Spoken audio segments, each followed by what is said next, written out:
Senate Minority Leader Chuck Schumer says Republicans currently don't have the votes to pass a short-term spending bill that would keep the government funded through September. Earlier, some Democrats say they felt split over whether to support the stopgap measure or be blamed for a shutdown Friday. The fact that we've gotten to this point is very frustrating and saddens me. You know, I've gone back and forth on this thing 3 times because it is 2 horrible choices. Right now, I am looking at the options. I've got constituents who are seriously concerned about the power grab of this administration. It's like, are you going to shut the government down? Or are you just going to say, hey, I disagree with many parts about the CR, but it's like that's where we are.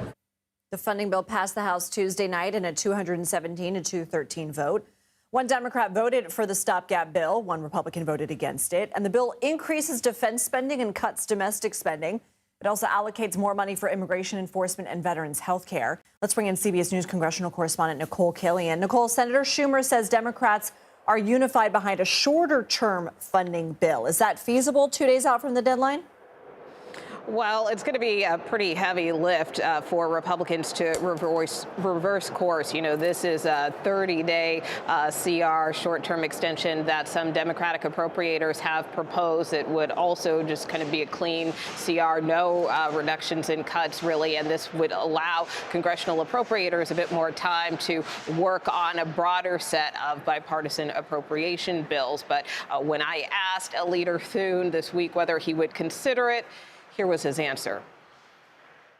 Are you willing to consider this alternate CR that congressional appropriators have put forth that would extend government funding through April? I think the problem you've got with what a temporary CR does is it just continues to punt the problem down the road. And I think anything else they put out there is a smokescreen because at this point there's really one solution on the table. So that really is the leader's position, to move forward with the bill that passed the House.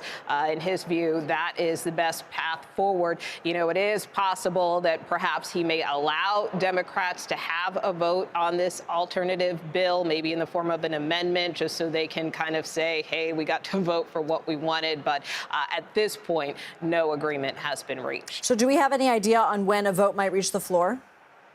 Again, we don't know if any kind of agreement has been reached, and that's kind of how it works here in the Senate, right? Like both parties have to reach what's called a time agreement, where they kind of come up. It's similar to the House, you know, they have to come up with a series of rules. This is how we're going to vote on the bill. So they have a similar procedure over here in the Senate, where they come up with a so-called time agreement, how much time each side is going to be allotted. So short of that, that means there is no vote imminent. But that's not to say it can't happen, it can't come together quickly, but we're just not there right now.